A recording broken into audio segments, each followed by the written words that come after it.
மயப்படுவதாக.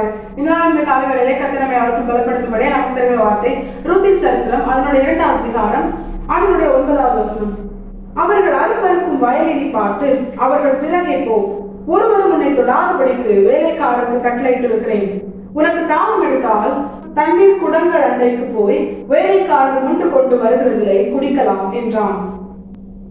கர்த்தருடைய பரிசுத்த நாமம் மகிமைப்படுவதாக.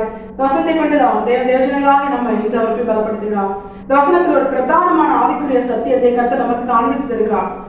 நாம் இந்த சம்பவத்திற்கு போகாமல் இதை ஆவிக்குரிய அர்த்தமாய் தியானிக்கும் பொழுது தேவஜனங்களாகி நாம் நமக்குரிய மணவாளனாகிய அந்த பரம போவாசின் வார்த்தைகளை கேட்டு செயல்பட்டால் நம்மை அவர் பாதுகாப்பார். யாரும் நம்மை தொட முடியாது, நெருங்க முடியாது. நம்முடைய தேவைகளை அவர் சந்திப்பார். இந்த வசனம் அதைதான் நமக்கு காண்பிக்கிறது. போவாஸ் ரூத்தை பார்த்து சொல்லுகிறார், என் வேலைக்காரர்கள் அறுப்பறுக்கும் வயலை பார்த்து அவங்க பின்னாடி நீ போய் என்ன பண்ணு, அங்க போய் நீ கதிர் பொறுக்கு.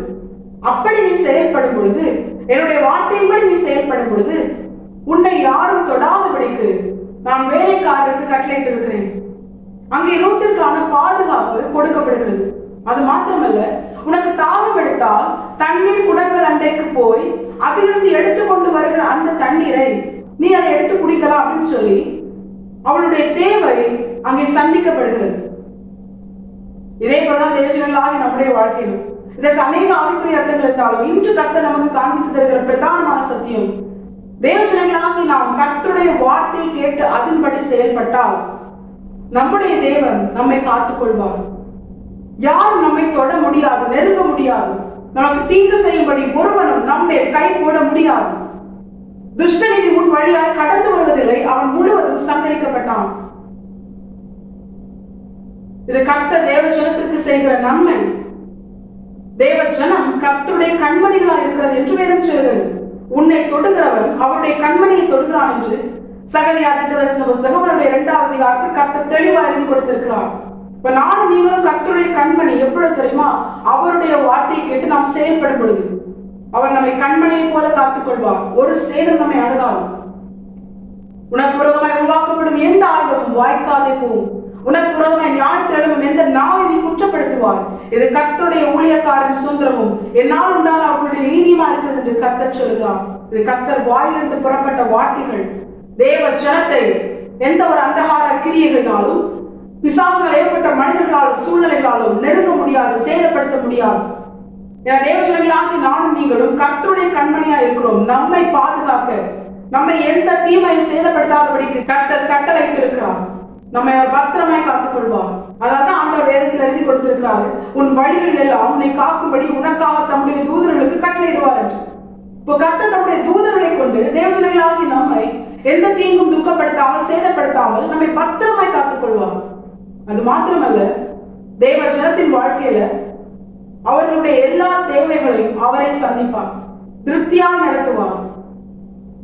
இங்கே ரூத்திற்கு தாகம் எடுத்தால் அவ என்ன பண்ணலாம்? வேலைக்காரர்கள் குடிக்கும்படியான அந்த தண்ணீரை ரூத்தும் அதை எடுத்து குடிக்கலாம். மற்ற கதிர் பொறுக்குகிறவர்கள் வேலைக்காரர்களுக்கு என கொண்டு வரப்படுகிற தண்ணியை குடிக்கலாமான்னு கேட்டா நிச்சயமா குடிக்க முடியாது. அப்படி குடிக்க முடியாத காரணத்தினாலதான் ரூத்திற்கு போவாஸ் கண்களில் தயவு கிடைத்ததுனாலதான் ரூத்தை பார்த்து சொல்றாரு, நீ என்ன பண்ணலாம்? வேலை செய்கிறவர்களுக்கு என கொண்டு வரப்படுகிற தண்ணியை குடிக்கலாம். இது ரூத்திற்கு கொடுக்கப்படுகிற பாராட்டப்படுகிற தயவு.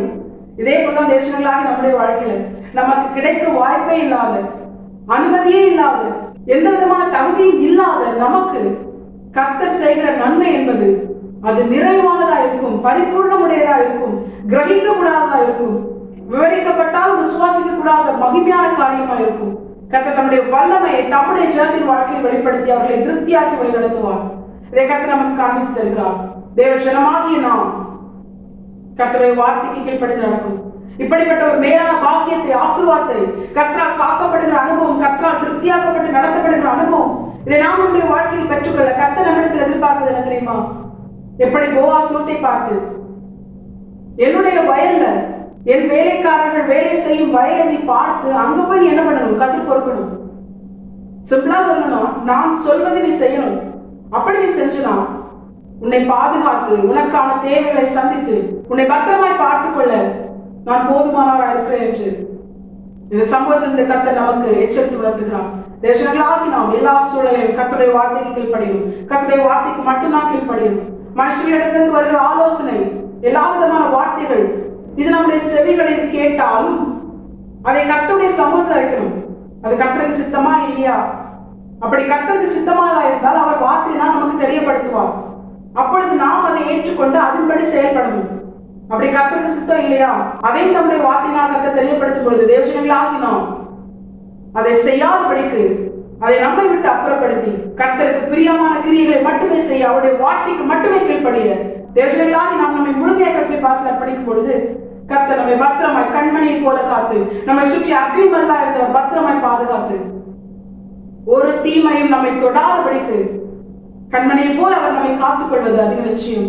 அது மாத்திரமல்ல, நம்முடைய எல்லா தேவைகளையும் சம்பூர்ணமாய் பரிபூர்ணமாய் நம்முடைய வாழ்க்கையை தந்து நம்மை திருப்தியாக்கி, இம்மையிலும் மறுமையிலும் தேவஜனங்களாகி நம்மை காத்து திருப்தியாக்கி, நம்மை ஆசீர்வதித்து நம்மை உயர்த்தி நம்மளே அவர் மகிமைப்படுவது அதிக நிச்சயம். தேவஜனங்களாகி நாம் இதை வந்தவர்களால் இந்த வசனத்தை கீழ்ப்படுத்துவாங்க. நாம் நம்மை முழுமையாக கர்த்தரை பார்த்து அர்ப்பணிப்போம். கர்த்தர் இந்த வசனத்தை கேட்ட அனைவரையும் ஆசீர்வாதத்தை வழிநடத்துவாராக.